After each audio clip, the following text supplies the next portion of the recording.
कि चौधरी वीरेंद्र सिंह जी निरंतर मेरे को कोसा करते थे। आज तो मुझे उनके बारे में बोलने की भी जरूरत नहीं। आज तो बीजेपी भी गई और कांग्रेस ने भी नकारने का काम किया। सर, किसानों के मुद्दों पर नैना चौटाला दुष्यंत के लिए माफी मांग चुकी, तो क्या ऐसे में दुष्यंत चौटाला वो तो हमारे अपने हैं और अपनों से गिले शिकवे हमेशा रहते हैं। और मैंने को पार्लियामेंट में भी उन्हीं ने भेजा था, हमारे विधायकों को भी जिताकर विधानसभा में उन्हीं ने भेजा है। और गिले शिकवे हैं तो हम मिलकर दूर करेंगे। मुख्यमंत्री ने बयान दिया कि दुष्यंत चौटाला की जांच करवाओ। मेरी करवाओ, मैं तो कब हटा हूँ? क्या 4.5 साल के शासन में मैंने किसी दिन ये कहा हो मेरी जांच ना करवाओ? और मैं तो आज भी बोलता हूँ, जो दोषी है उनको सजा दो। युवा सम्मेलन बुलाया गया है। आज जो हमारे बूथ योद्धा उकलाना हल्के के 200 प्लस बूथों के, उनके साथ साथ पार्टी दफ्तर का उद्घाटन आज किया है और हिसार लोकसभा की मुहिम जो है उसको उकलाना से आगे लेकर बढ़े और युवा साथियों को दिशा निर्देश भी दिया है कि जो बूथ लेवल की वर्किंग, खासतौर पर जो मतदाता और कहीं रहते हैं या जिनके वोट गांव में बने हुए हैं, शहर में बच्चों की पढ़ाई के, उनसे संपर्क अभियान को तेज करें। बूथ सखी के माध्यम से भी हर चूल्हे तक जाकर पार्टी के प्रचार को बढ़ाएं और पार्टी की ताकत को आगे ले जाने का काम करें। मेरा ये मानना है कि बूथ सखी और बूथ योद्धा एक नींव होगी बड़े परिवर्तन की और बड़े ताकत की, और वही नींव श्रीमती नैना चौटाला जी को हिसार से हरियाणा की आवाज़ बनाकर पार्लियामेंट में ऐतिहासिक मतों से जिताकर भेजने का काम करेगी। और मैं मानता हूँ कि जिस तरह के परिस्थितियाँ आज बन रही है, कांग्रेस के भी उम्मीदवार आगे हैं, उसके अंदर हिसार की सीट पर महिला ताकत को एक नए परिवर्तन की भूमिका के तौर पे जनता चुनेगी भी और भारी मतों से जिताने का काम। सर, ब्रजेंद्र सिंह का नाम कांग्रेस के लिए काफ़ी आगे चल रहा था, लेकिन अब जयप्रकाश जेपी को टिकट मिल गई, तो आप कैसे देखते हैं? कि वो तो उनने फैसला लिया था भारतीय जनता पार्टी छोड़कर कांग्रेस में जाने का, और आज कांग्रेस ने भी पत्ता काट दिया। इससे बड़ी क्या बात है? आज मैं तो मानता हूँ कि चौधरी वीरेंद्र सिंह जी निरंतर मेरे को कोसा करते थे। आज तो मुझे उनके बारे में बोलने की भी जरूरत नहीं। आज तो बीजेपी भी गई और कांग्रेस ने भी नकारने का काम किया। सर, किसानों के मुद्दों पर नैना चौटाला दुष्यंत के लिए माफी मांग चुकी, तो क्या ऐसे में दुष्यंत चौटाला वो तो हमारे अपने हैं और अपनों से गिले शिकवे हमेशा रहते हैं। और मैंने को पार्लियामेंट में भी उन्हीं ने भेजा था, हमारे विधायकों को भी जिताकर विधानसभा में उन्हीं ने भेजा है। और गिले शिकवे हैं तो हम मिलकर दूर करेंगे। आज जननायक जनता पार्टी हरियाणा सरकार का हिस्सा नहीं है और अकेली बीजेपी का शासन है। आप मंडियों की हालात देख लो, बीजेपी के शासन ऐसे बुरे हालात पिछले 5 वर्षों में पहली बार हुए हैं कि मंडियों में आज भी खरीद बाकी है। उठान इतना धीमा है कि मंडियां फुल पड़ी है और सरकार को 2-2, 3-3 दिन तक मंडियों को बंद रखना पड़ा है लिफ्टिंग के नाम पर।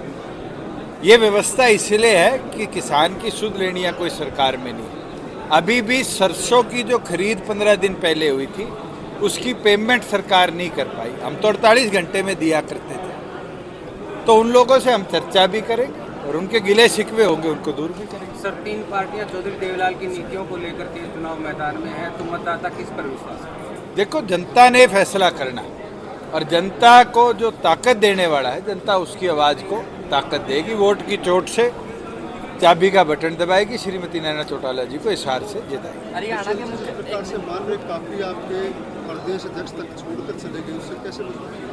आज डॉक्टर अजय सिंह चौटाला जी ने नई जिम्मेवारी ब्रिज शर्मा जी को दी है। मैं उनको शुभकामनाएं भी देता हूं और संगठन की मजबूती के लिए मैं मानता हूं बहुत बड़ा अच्छा फैसला डॉक्टर अजय सिंह चौटाला जी। पूर्व मुख्यमंत्री ने बयान दिया कि दुष्यंत चौटाला की जांच करवाओ। मेरी करवाओ, मैं तो कब हटा हूं? क्या 4.5 साल के शासन में मैंने किसी दिन ये कहा हो मेरी जांच ना करवाओ? और मैं तो आज भी बोलता हूं, जो दोषी है उनको सजा दो। आज के दिन प्रदेश के अंदर हमने जो कदम उठाए थे वो परिवर्तन के कदम थे और उसका रिकॉर्ड बना है। ईयर एंड हुआ है रेवेन्यू का, 6,400 करोड़ से 12,500 करोड़ की स्टैंप कलेक्शन पहुंची है। तो इसका मतलब तो सरकार को फायदा दुष्यंत ने करा।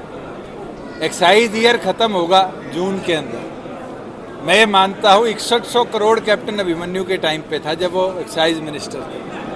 11,000 करोड़ अगर हम पहुँच रहे हैं तो प्रदेश को ही फायदा हुआ। 20,000 किलोमीटर अगर सड़कें बनी हैं तो उसका लाभ हरियाणा प्रदेश की जनता को हुआ है।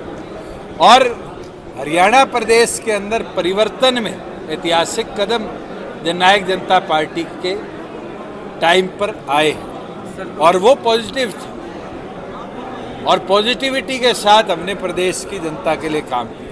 सर टोहाना से विरोध हो रहा लगातार और एक दो जगह आपका भी होया है, किसान विरोध कर। मैंने अभी कह के हटा हूँ, विरोध करणीय भी मारे हैं। अगर उनके मन में कोई गिला शिकवा है तो हम बैठ के दूर करेंगे। राजनीति के अंदर विरोध तो चौधरी देवीलाल का भी हुआ था। बहादुरगढ़ के अंदर उनके कुर्ते के बटन वर्करों ने तोड़ दिए थे, मगर खुद के थे, उन्हीं ने गले लगाया, उन्हीं ने 87 के अंदर ऐतिहासिक वोट दिए और उन्हीं ने चौधरी देवीलाल को माना कि उनके उठाए कदम अच्छे थे। लोगों की भावनाओं को कैसे भ्रमित किया जा सकता है इसका फैसला तो मैं आप नहीं कर सकता।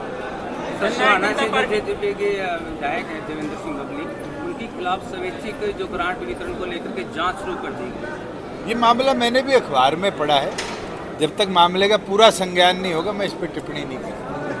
जननायक जनता पार्टी के मैनिफेस्टो के अंदर दो मुख्य मांगे थी, 5100 पेंशन और दूसरी थी 75% आरक्षण। एक भी पूरी नहीं हो पाई। भारतीय जनता पार्टी की 18 प्रदेशों में शासन है।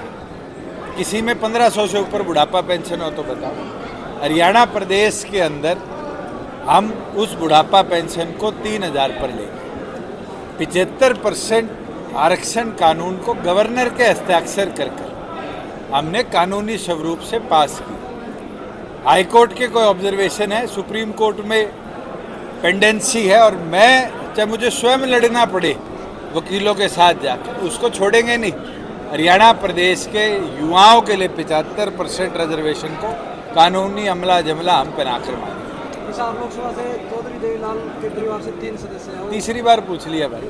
दूसरी तरफ का जेपी आए तो आप मुकाबला किस तरह? आपने वही तीसरी बार पूछ लिया। मैं ये मानता हूँ जनता ने मत के अधिकार से वोट देना है और वोट की ताकत से श्रीमती नैना चौटाला जी को हिसार की जनता महिला सशक्तिकरण की आवाज़ के तौर पर भी और हरियाणा की आवाज़ पार्लियामेंट में गूंजे चुनकर भेजने का काम करे। क्या संदेश देंगे युवा संगठन को? आपने आज वानर सेना से अपील भी की। बिल्कुल, मैं आपके माध्यम से उकलाना की युवा सम्मेलन में जितने भी मेरे बच्चे आए हुए हैं, जितने भी मेरे बड़े बुजुर्ग हैं, जितने भी मेरी माताएं, बहनें, बेटियां आई हुई हैं, आपके माध्यम से मैं ये अपील करूंगी कि हमेशा आपने संसद के अंदर पुरुष को भेजा है। पहली बार एक महिला जो है वो आपसे अपील कर रही है कि आदमियों का काम काज तो हमेशा देखा है, पहली बार एक महिला जो है वो संसद के लिए खड़ी हुई है। जननायक जनता पार्टी की उम्मीदवार है। चाबी मेरा चुनाव चिन्ह है। तो मैं हर उस दहलीज तक आपकी बात पहुंचाना चाहती हूँ कि इस बार एक बार आपकी बहन को, आपकी बेटी को, आपकी काकी को संसद भेजने का काम मेरी महिला शक्ति करे, मेरी बानर सेना करे, जो मेरे नौजवान बच्चे